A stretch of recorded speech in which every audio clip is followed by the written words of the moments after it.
Hey friends, welcome back to Millennial at Midnight. Ever since I went to CrimeCon, y'all, I have been so exhausted, way too exhausted to be on camera. So I'm just doing a voiceover this time. But I wanted to show y'all something I think is kind of fun. Several of you asked me if there's ever been an accident or an injury with my snakes, and I have been bitten several times. Something that most people don't realize is snake bites are way less dangerous, way less destructive than cat or dog bites. A smaller snake often can't even break skin. They'll get their teeth stuck in your skin trying to bite.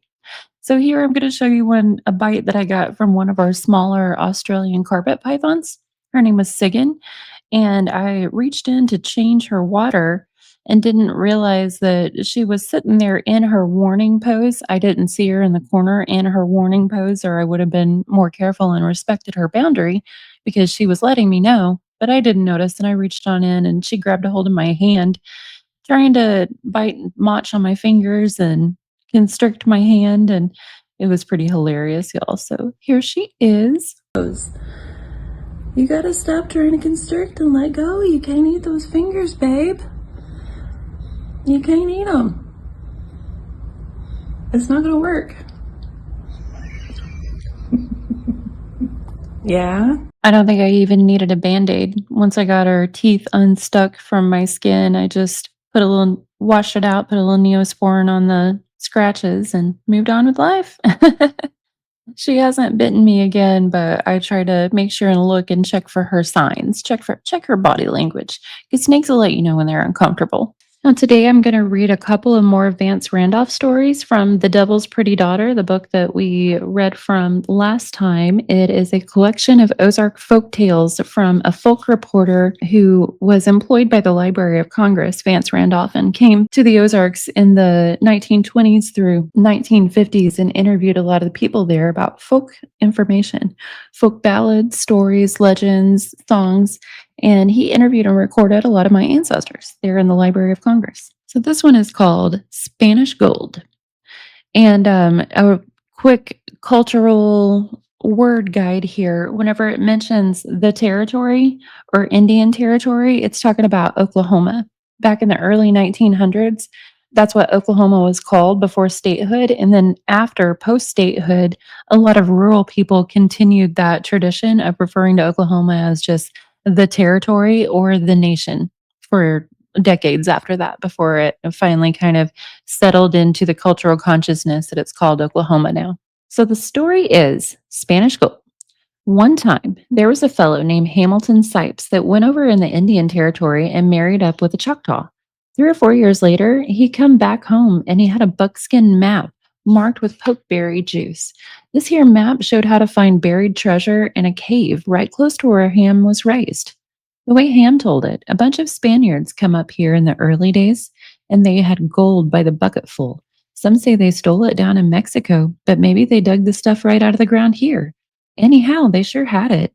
When the Indians jumped on them, they hid the gold in a cave, and then they tried to get away down the river, but the natives killed every last one of them.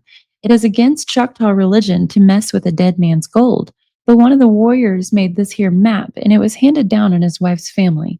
Ham got a hold of it some way while he was living in the territory. When he got back home, Ham just visited around amongst his kinfolks for a while. Then one day he borrowed a pick and a shovel and started out to get the gold. There was 7 pony loads of it, according to the old story, and Ham figured he'd be a rich man. He found the cave hole all right, and there was 3 turkey tracks carved on a rock, just like it was on the map. Ham stopped to rest right outside the cave when all of a sudden he heard a big noise, and here come a terrible big rock bouncing down the mountain. He threw himself under a ledge or he would have been killed for sure.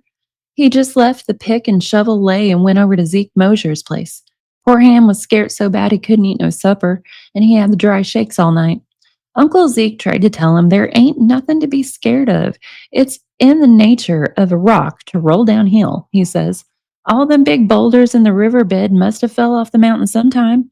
That narrow shave you had yesterday was just an accident, said Uncle Zeke, and it wouldn't happen again in 1,000 years. Ham knowed this was true, but he lived with the Indians too long and he couldn't forget them old Choctaw stories about what happens to fellows that dig up dead men's treasure. It was pretty near a week before Ham had come back to the cave, And this time, Uncle Zeke tagged along. Just as Ham went to pick up a shovel, a copperhead bit him on the wrist. It wasn't no time till his arm swole plumb to a strut and he was suffering something terrible. Uncle Zeke hitched up and took him to town, but the town doctor gave him medicine with a big needle. He finally pulled through, but it was touch and go for a while. And Ham says them Indians ain't such fools as some folks think, and that gold can lay there till hell freezes solid for all he cares. Some other fellows went and dug in the cave and nothing happened to them, but they didn't have no map, so naturally they never found the gold. Ham's money was all gone by this time and he couldn't get no credit at the store. He got to thinking how lots of folks have been snake bit right in their own backyard when they wasn't looking for no treasure at all, but just picking up chips or something. And there wasn't nothing spooky about rocks rolling down the mountain either when you come to think about it sensible. So finally Ham says he will make one more try for that there gold. It was a terrible hot day when Ham and Uncle Zeke started out. When they got to the cave, Ham sat down just inside the entrance and spread his map out on a flat rock.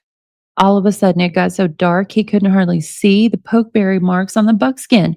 The sky turned plumb black, and then came a terrible roaring up the holler. Cyclone, says Uncle Zeke, and they both throwed themselves down on the floor of the cave. The air was full of big trees and branches for a minute, and then it was all over. Ham and Zeke wasn't hurt, but they was covered in dust, and the buckskin map was gone. The cyclone had blowed it plumb away.